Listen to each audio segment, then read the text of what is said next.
चलिए अन्य खबरों का रुख कर लेते हैं। जबलपुर के नर्मदा तट ग्वारीघाट को सरयू नदी की तर्ज पर सजाने संवारने की कवायद अब तेज हो गई है। नगर निगम और पुलिस लगातार ग्वारीघाट के आसपास बसे लोगों के कच्चे घरों को हटाने की कार्रवाई कर रही है। प्रशासन की संयुक्त टीम ने 20 से ज्यादा झुग्गियों को हटाकर रहने वालों का आश्रय स्थल भेज दिया है। इसके अलावा मौके का जायजा लिया हमारे संवाददाता ने। देखिए आप। संस्कारधानी जबलपुर का नर्मदा तट ग्वारीघाट जैसे सरयू की तर्ज पर यहाँ सजाया और संवारा जा रहा है, लेकिन यहाँ पर जो अतिक्रमण यहाँ पर लोग किए हैं, ये जो लोग हैं यहाँ पर आकर यहाँ पर बसे हुए हैं। यहाँ पर जो सीएसपी हैं महादेव नगवतिया जी, हम सीधे उन्हीं से जानते हैं। भाई साहब, ये कौन लोग हैं, कहाँ से आकर बसे और क्या कुछ ये मामला है?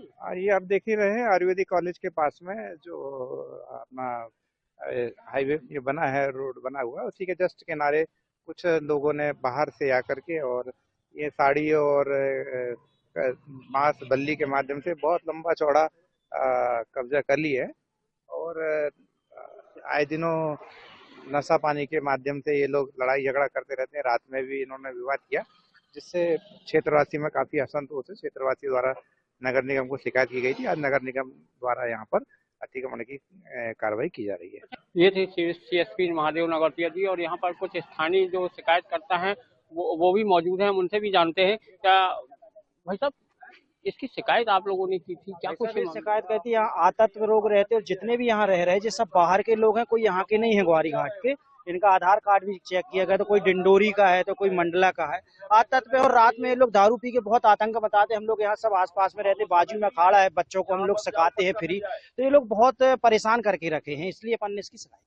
परिक्रमावासी यहाँ पर आते हैं, वो भी काफी ये इन लोगों से काफी परेशान यहाँ पर नजर आ रहे थे, जिसकी शिकायत है जो वो स्थानीय लोगों ने नगर निगम और ग्वारीघाट थाने में इसकी शिकायत की थी। जबलपुर से एनएच न्यूज के लिए फतेह सिंह। मध्य प्रदेश के आस्था के प्रमुख देवी धाम सलकनपुर के प्राचीन तालाब का एक गौरवशाली इतिहास और धार्मिक महत्व रहा है।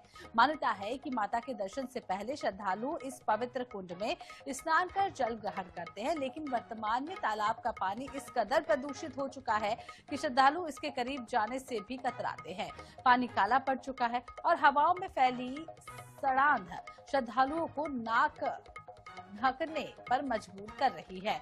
सबसे ज्यादा शर्मनाक तस्वीर ये है कि तालाब में कचरे के साथ साथ शराब की बोतलें भी तैर रही हैं। स्थानीय व्यापारियों का आरोप है कि तालाब के सौंदर्यीकरण और विकास के नाम पर 11 करोड़ की राशि की मंजूरी हुई थी।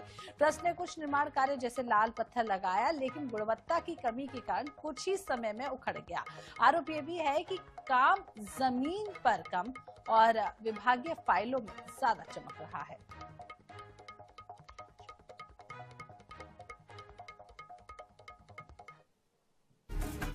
कि आप श्रद्धालु जो आते हैं ना, वहाँ बैठ पाते हैं, और आप जाकर देखोगे तो आपको दारू के क्वार्टर तीरते नजर आ रहे हैं। उसमें दारू लोग वहाँ पे शाम को लोग बैठते हैं, दारू पीते हैं, तो उसी में तालाब में पूरी गंदगी पड़ी हुई है कि आदमी खड़ा नहीं हो सकता, इतनी बदबू आती तालाब में से। कचड़ा, कीड़े मकोड़े, दोना पत्तल, पूरा कचरा उसी में फेंका जाता है और जमीनी स्तर पे 11 करोड़ का शून्य बटा सन्नाटा है। मैं शासन प्रशासन से अनुरोध करना चाहता हूं कि नवरात्रि का पावन पर्व है और भीड़ भी हमारे यहाँ बहुत तादाद में आती है, माताएं बहनें भी बहुत आती हैं। हमारे क्षेत्र में दारू बहुत बिक रही है। मैं शासन प्रशासन से अनुरोध करना चाहता हूं, शासकीय दुकानें हों या अवैध दारू बेचने वाले लोग हों, उन पर कार्रवाई हो और शासकीय दुकानों को नवरात्रि के दशहरे पर्व तक बंद रखनी चाहिए।